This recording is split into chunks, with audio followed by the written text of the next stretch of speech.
everyone, welcome back to my channel. I am going to give you my top and best tips for playing The Legend of Zelda Breath of the Wild. These are my tips that I find really convenient to know if you're new to the game. So just let's get started. I made notes actually.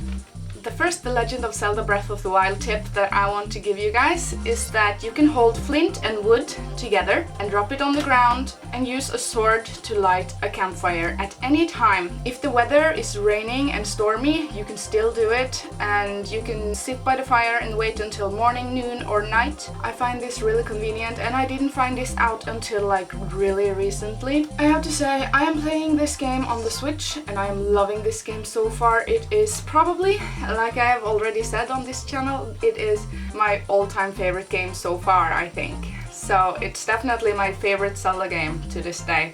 You know, so this will be my beginner's guide for the game. The things that I wish that I knew when I started, basically. About the settings, I would like to suggest that you put the camera sensitivity up to really fast. I find that really convenient, and I bet you would too, because often you have to turn your camera fast around. The normal setting, I found that to be really slow. Probably my biggest tip when it comes to playing The Legend of Zelda and really enjoying it the way it is supposed to be enjoyed is to take your time. Take your time with this game. Really, really. This is not the sort of game that you rush through and try to beat as fast as possible. I mean, you kind of lost your point because this is Zelda, this is not your average Call of Duty. When you're starting, just really get used to the controls in this game, like jumping sideways, backflip, and the C targeting. Get your shit together and learn the controls. When I started this game, it was for me and for many others that I have talked to, it was difficult to manage how to change weapons and change bows and arrows and stuff. So just really take your time and get used to the controls. It's like driving the car. You gotta learn how to do shit on the inside of the car before you even look out and look at the traffic. Okay, I was going far off there. But another tip is that change the way that you think. This is not a Dragon Age game where you can't do things with the environment. In this game you can. You can set fire to a lot of things. Electricity goes in the water and electrifies your enemies. Think about the elements. Basically, think logically. This game is really into logic and overall physics in this game. I'm loving it. I haven't seen physics this close and real life, close to real life, I would say, since Skyrim. And Skyrim had fantastic physics. I love the physics in Skyrim. That was probably why I love the game so much. And probably some of the reasons why I love the gameplay in this game. Another tip that I would recommend for you is that you use your horses. You sneak up to a horse and you tame it. Tame the spotted ones first, they are the easiest to tame. The ones with one color are harder to tame, but they are also faster and stuff, but you can do that later. I mean, just get a horse, and when you're riding the horse, you can just spam the A button and the horse will stay on the road if it is a road in the map. This is really convenient. I just love riding around Hyrule and everywhere on a horse, and the horse do all the steering for me, if you know what I mean, so that I can turn my camera around everywhere and look at the scenery.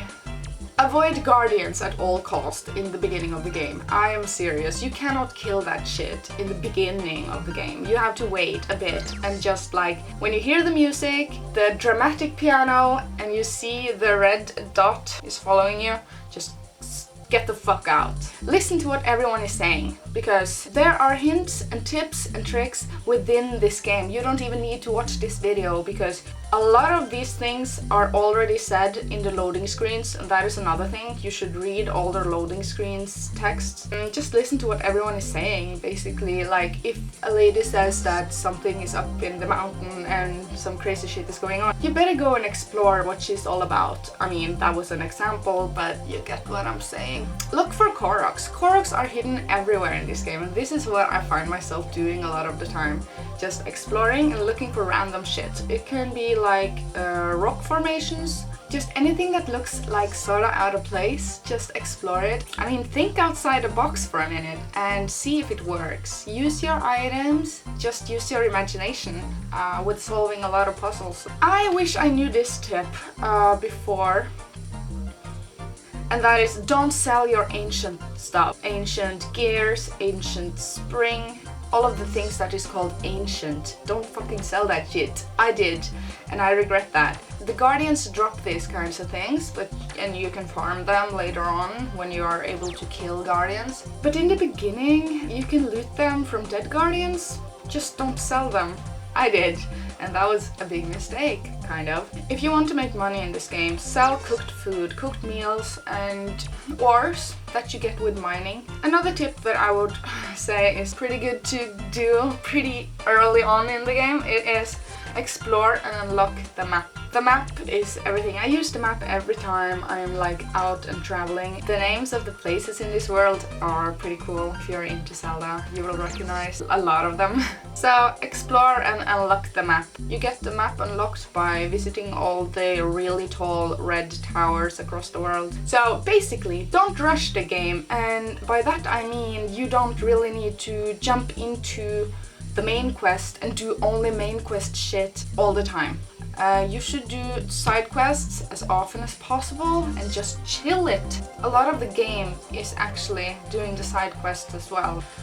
It's not all about Ganon, really. It's not all about Ganon. So when you find shrines, I recommend that you activate them and do them. You don't have to really do them right away. I often found myself just unlocking the shrines so that I get a fast travel point and doing the shrines just later on. I did that quite sometimes. When you're gonna cook something, just read the ingredients on the labels and you get a pretty good picture of what and how you're gonna cook, so you don't really need guides for this. Just read the stuff that's already in there in the game, I would say. So there's this shield surfing thing. I have to admit that I came across this on Twitter, I think, just scrolling around, and I'm not into spoilers at all, but this was one thing that I didn't find out on my own. I found it on Twitter, I think, and then I was like fucking around with the controls, and all of a sudden I was shield surfing, also called snowboarding or whatever. Set L, X, and then A. It's pretty cool, I guess.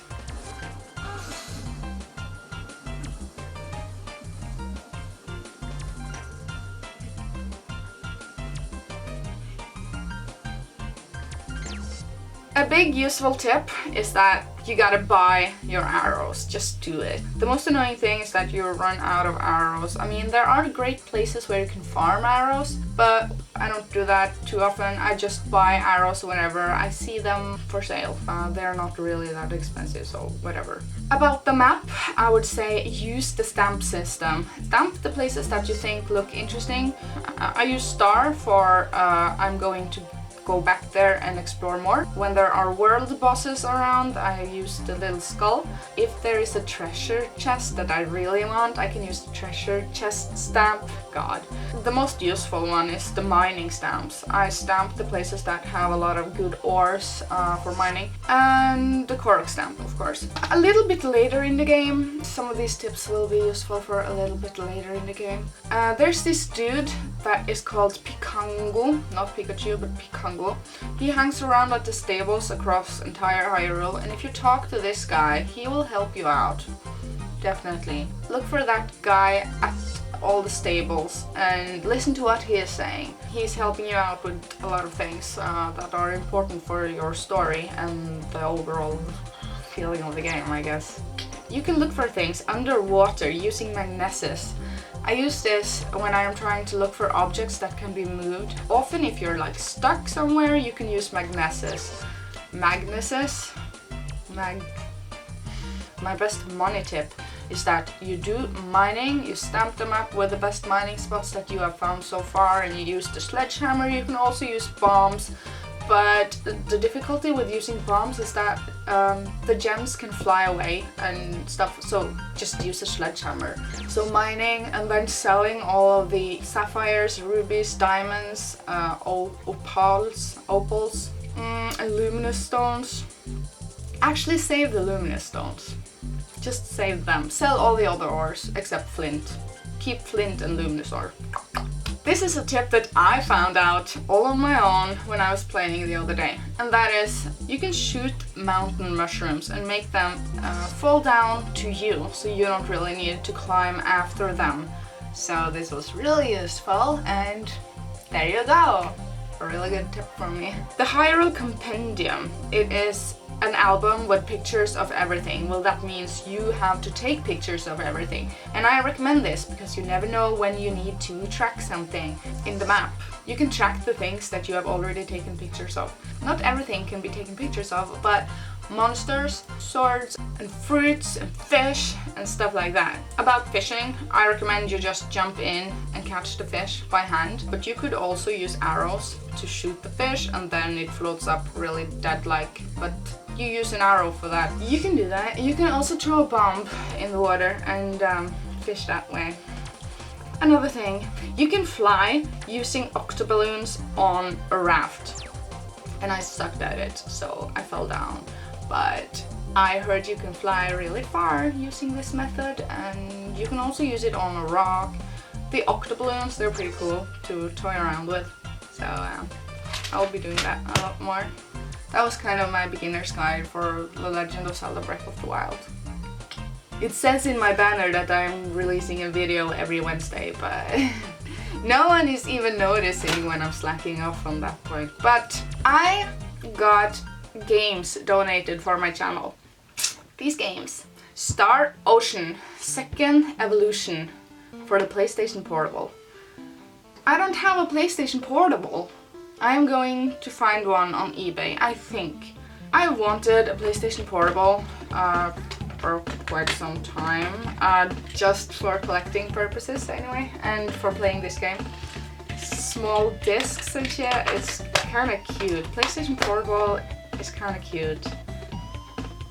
Do you have recommendations for games for PlayStation Portable? Inspire me and tell me what's good. I know practically nothing about the games that is for the portable, okay? So help me out on this point. Another game, it's Ark Twilight of the Spirits for PlayStation 2.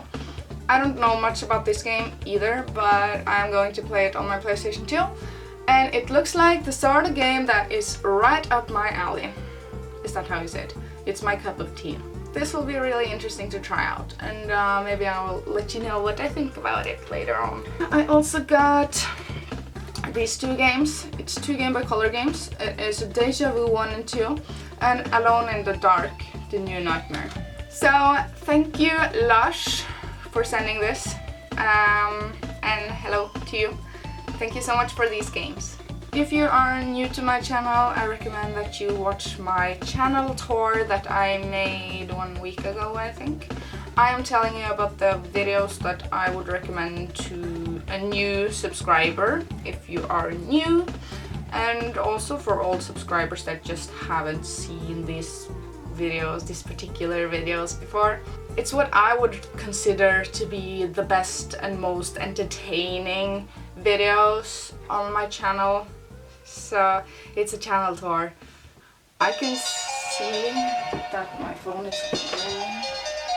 So about my previous video that was called Problems with my Switch, I can see how it came off as really negative to you. The title and the way that that video was kind of represented for you was kind of negative, but I didn't really mean to come off as I was bitching about this new system. I was definitely not. Like I said in the video, I was just really surprised when I saw the trending video with all the people that had troubles with their Switch. And then I tried to figure out if I agreed to them or not.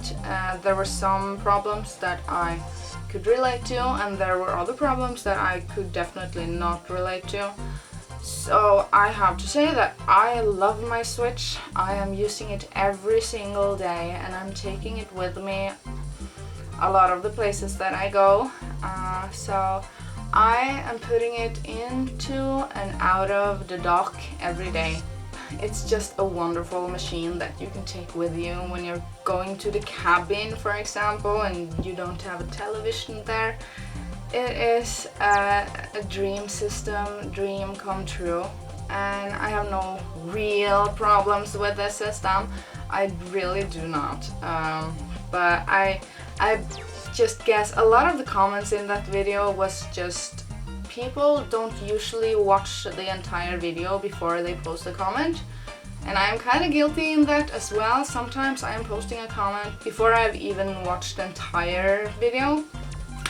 But that was not my point with that video, that I was going to bitch on the Switch. Because I love the Switch. It is my little baby.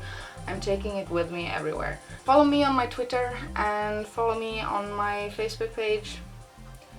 And I will see you around. I respond to all comments on this channel. I really do. If the comment is something I can respond to, like I have already said. Thank you for subscribing, and I will see you later. Bye.